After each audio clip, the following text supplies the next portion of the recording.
Penn State and James Franklin are at a crossroads. And why wait? Why kick the can down the road? Because you know what needs to happen next.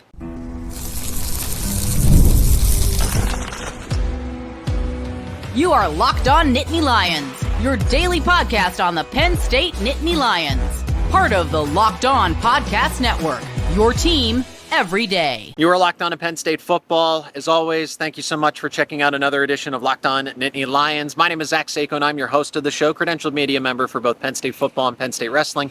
He is Zane Brancefield, associate producer to the podcast, all the extracurricular, the interview, and press conferences that you see. He puts a lot of work into that. As we're here at Beaver Stadium to collect some other thoughts about this game, as Penn State is really at a crossroads here.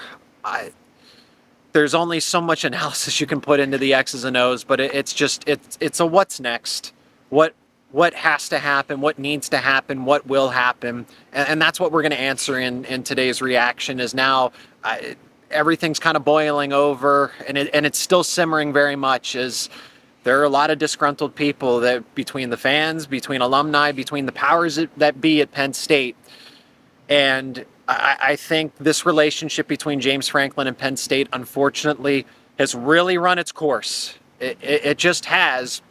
Whether you support James Franklin or you don't, that's kind of where Penn State is, that a change is almost all but necessary here, Zane.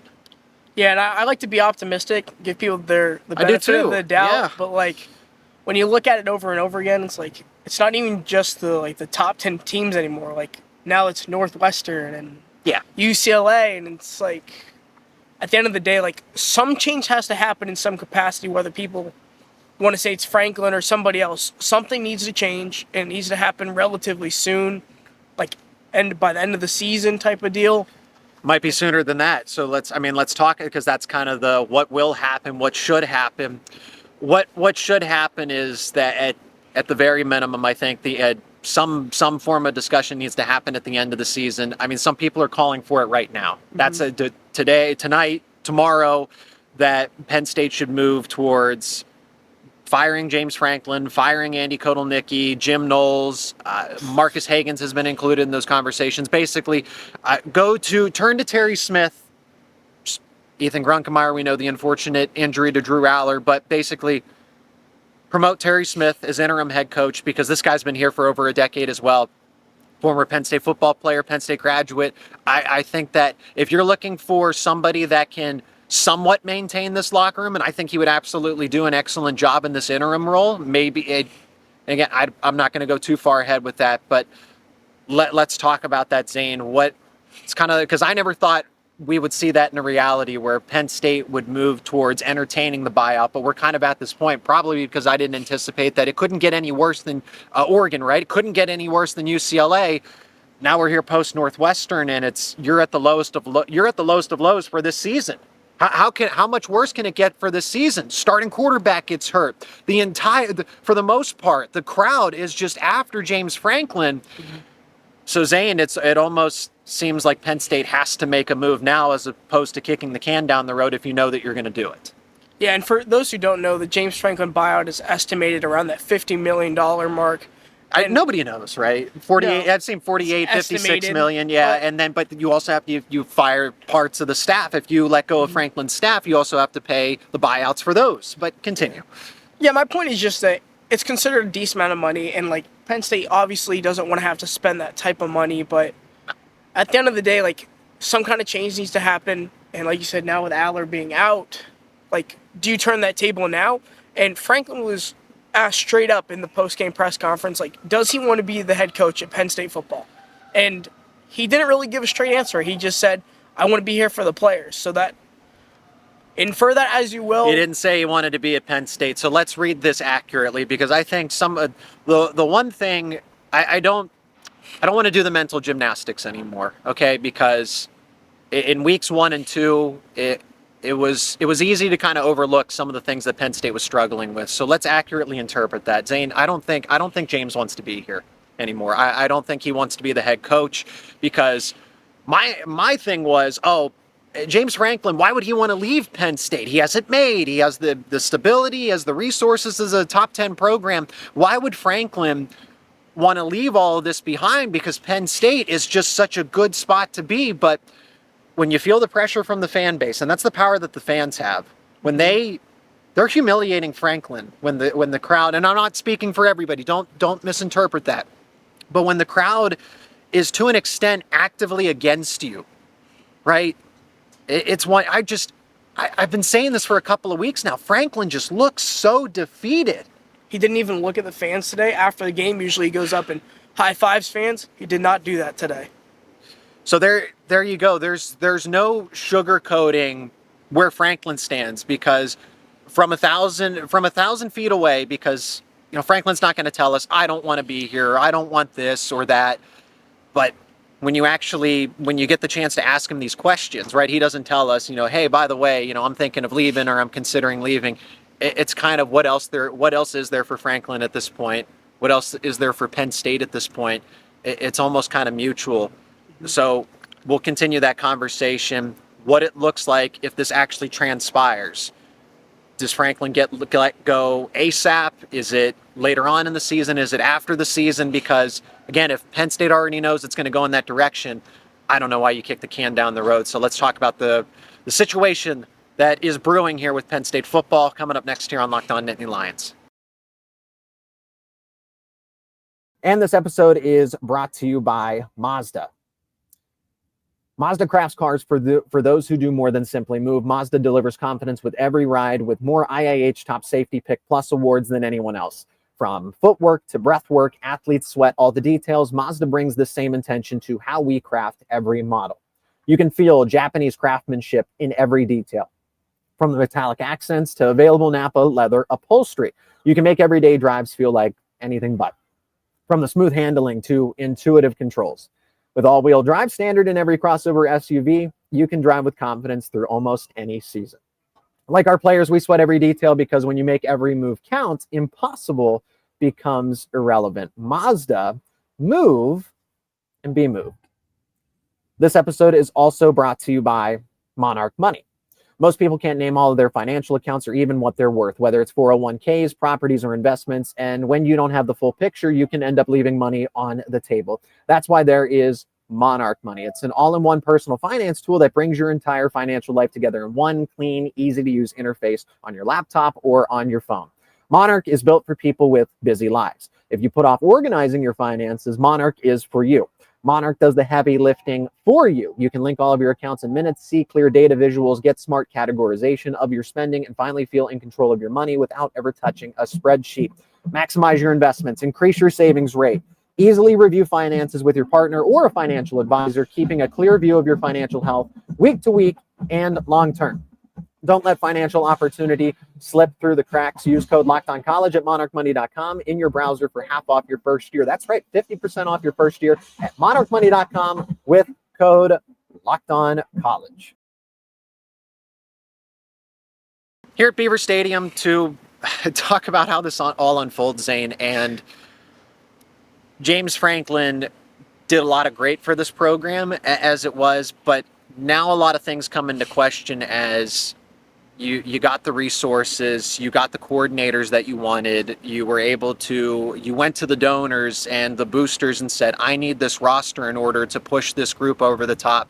I've said it that, simply put, Penn State cracked under the pressure. I mean, certainly you could question, if you want to look at it from a football standpoint, the depth, a little questionable at spots. Tony Rojas, losing him to injury and everything kind of crumbles defensively. It seems like not a lot of defensive tackle depth, which we pointed out here on the podcast in the offseason that, hey, this is questionable, and they didn't do anything in the transfer portal, and guys were performing better than initially expected. But then, like I said, when the pressure for defensive tackles started to mount, they weren't performing when it wasn't against non-conference opponents that are, just not that good. They don't match the talent. They were able to out-talent them. And when you didn't have that, so, okay, let's not beat around the bush anymore.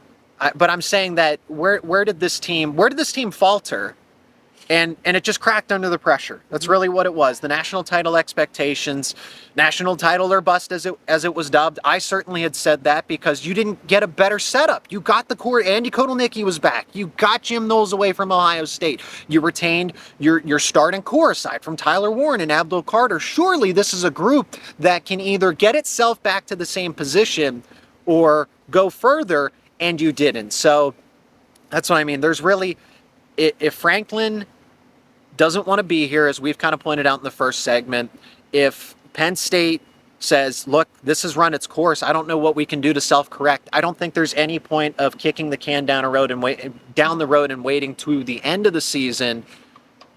Do it now. Let Terry Smith take over. See if you can motivate the younger players and give them a kind of a fresh start, a new look to the season, and then go from there.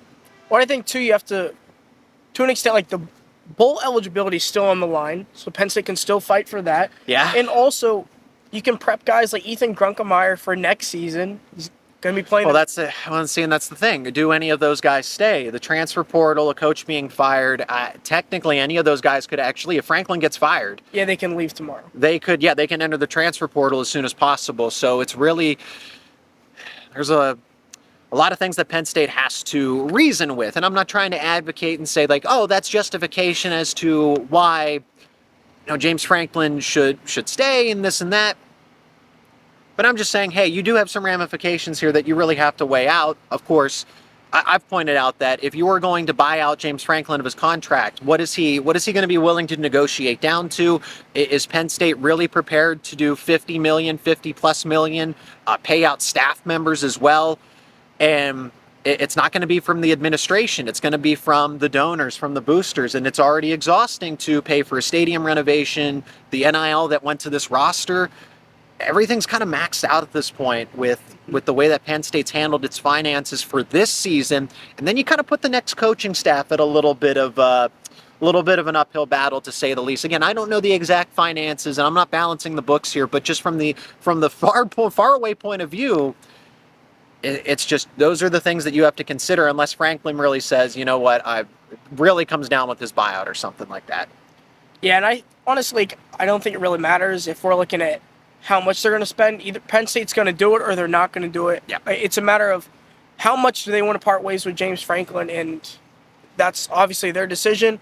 But I don't know. I know Pat Kraft came to Penn State because he wanted to build winning programs, and like Penn State fans want winning programs. Like I said, where you mentioned like their fans are booing him the whole time. He didn't interact with them. It's like at the end of the day, the fans are what bring in a ton of money for Penn State, and you need that fan revenue, and you need people to show up to the games. You need support from boosters, and even like previous Penn State football alumni are upset even to that point. And like you said, Franklin did a decent job when he was here, coming in after 2 years O'Brien, after sanctions, whatnot. But sometimes you just have to like fade in the eye and be like, it's time for a change. And all the signs have been here past few seasons, like not winning certain big games, even the beginning of this year, like, that's the thing. Hindsight's 2020, right? You look at, again, this was the equalizer at the end of the day, because now there's really not much of, well, it was always, let's give them the benefit of the doubt. Let's give it the benefit of the doubt. Just Penn State's situation, because James Franklin was overperforming to an extent. He was winning despite not having the same amenities and the same facilities and the same NIL. And you were getting to 10-2. So what if things were different? You get your coordinators. Whether that's, and you could look at that two ways, because either A, Franklin overpromised and underdelivered. That's one. You also, he was in charge of these hires, and he admitted that, and we know that fully, that's the case, that you didn't vet Andy Kotelnicki properly. So that's what I mean when I say there's two different ways to look at this, that just A, Franklin's never going to get you to the promised land as a head coach here at Penn State. Or is it B, he's just not great at evaluating what he has? And that's difficult, because you think of all the past players that have come through here, Trace McSorley and Saquon Barkley, and I know those are stars that I'm naming, Abdul Carter, Tyler Warren, so you can't say that Franklin's terrible at evaluation, So it defaults back to this, that he can only get you so far. So as a Penn State fan or as a Penn State booster, somebody that supports the program in some sort of capacity, what are you okay with? What are you content with? Are you content with 10-2? And that's not even a gimme anymore because the Big Ten expands. So are you okay with 9-3, 8-4? Well, at least it's not 500. At least it's not missing a bowl game. They get to a respectable bowl.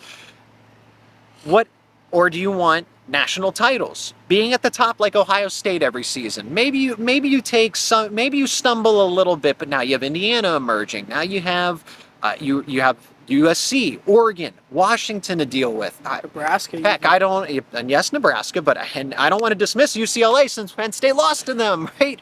But that's what I mean. It's not the same structure that it was when Penn State was going 10-2, losing those big games, and then it's, well, we got to a New Year's Six bowl. The college football playoff has expanded. You have more. This was the perfect setup for these James Franklin Penn State teams. Now you don't even have that. And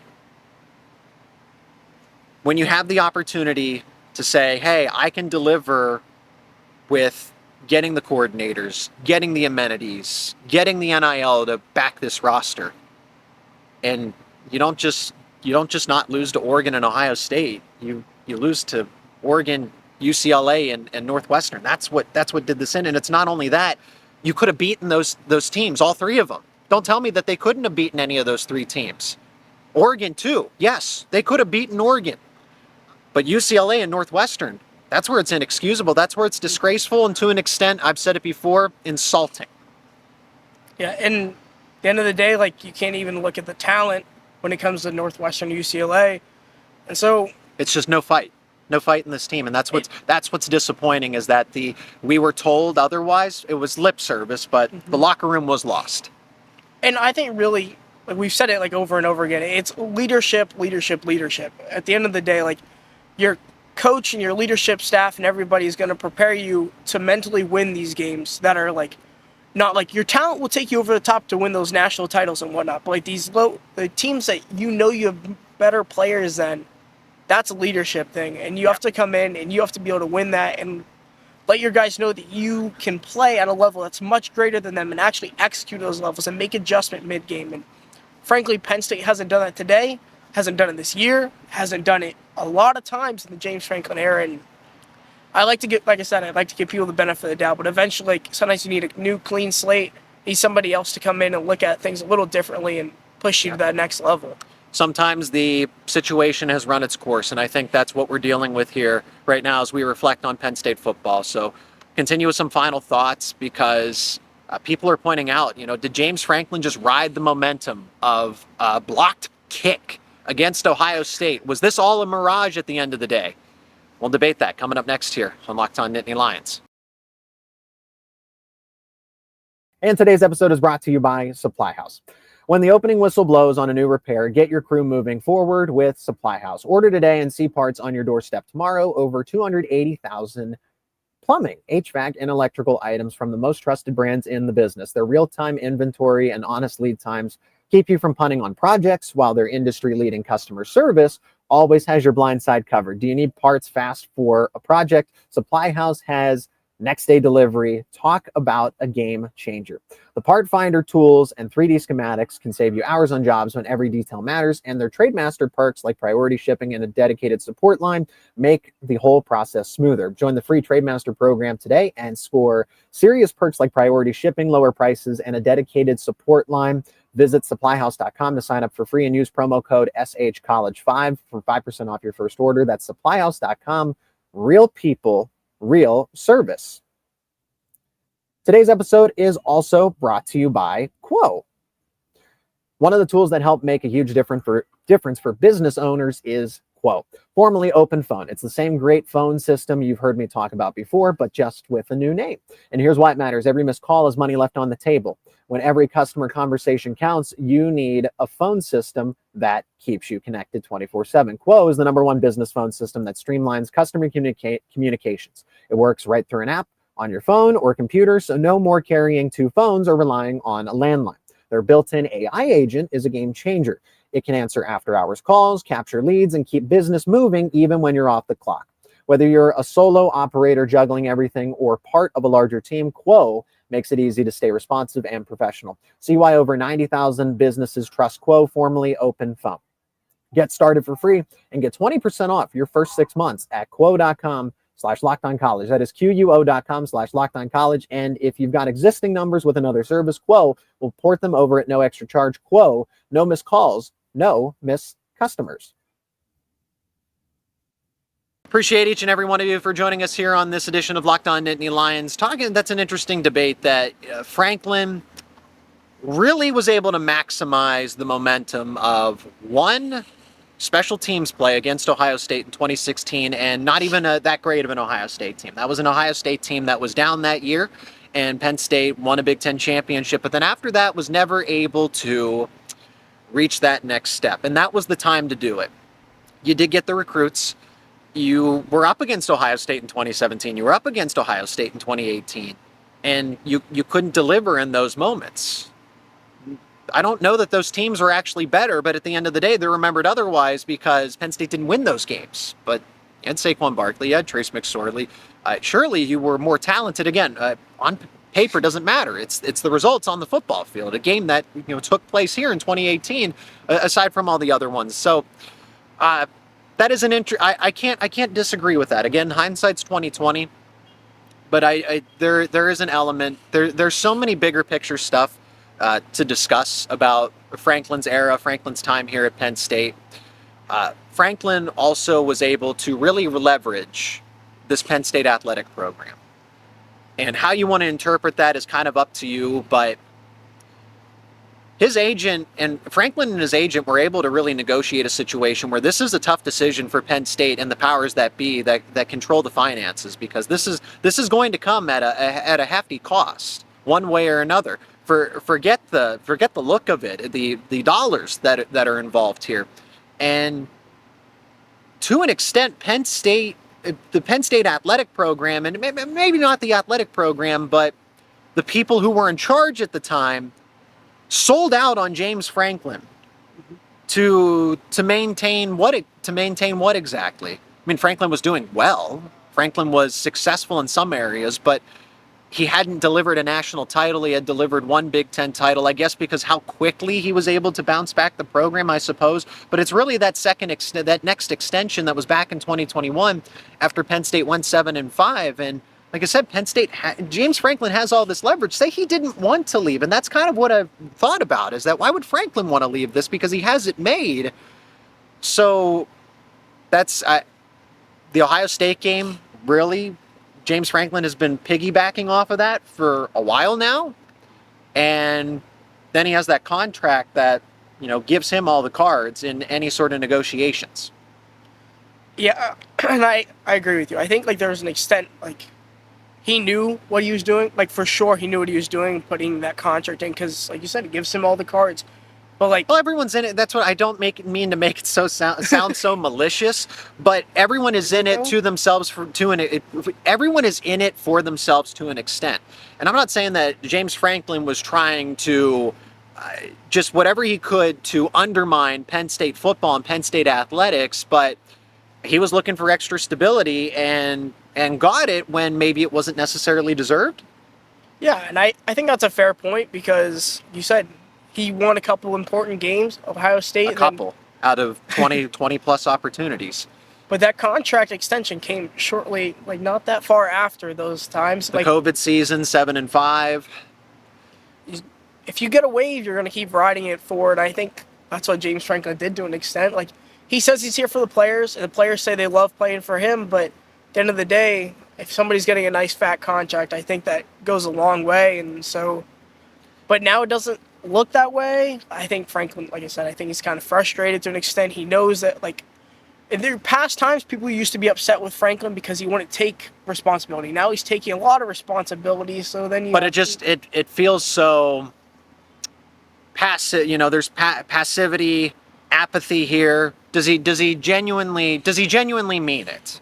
Okay, or are you just saying it because you kind of know what the writing on the wall is? You know that you don't have 5 more years here at Penn State.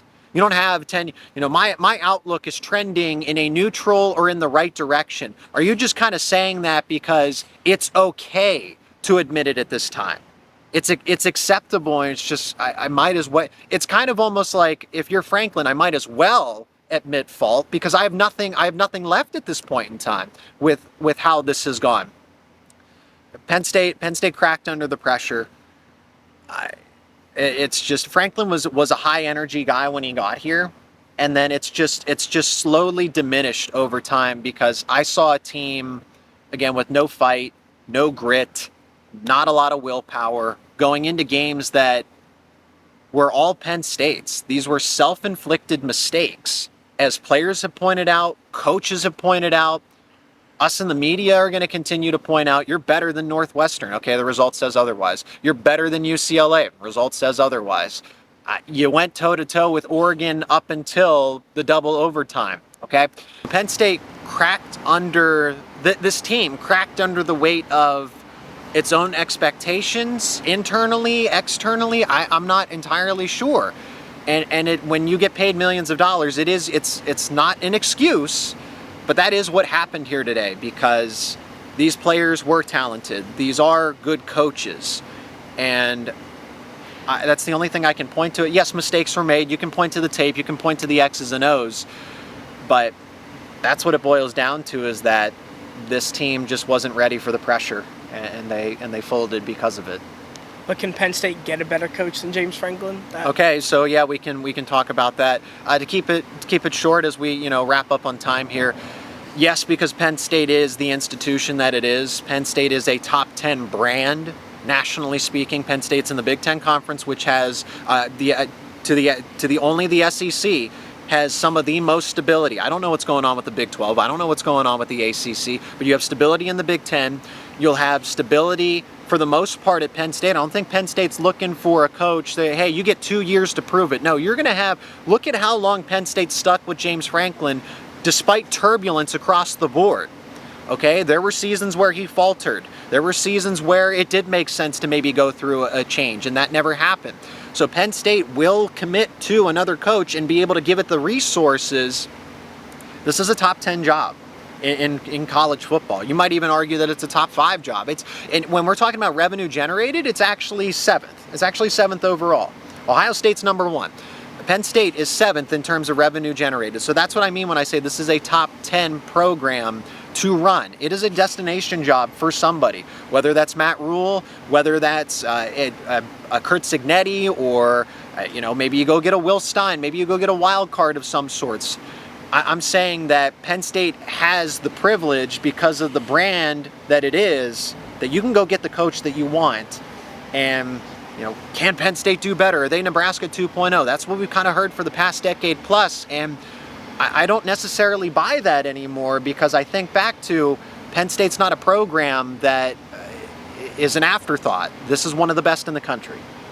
I think you're spot on right there. I think this is a destination job for many people, and I think people are going to be lining up to come get this Penn State head coach job if that job becomes available.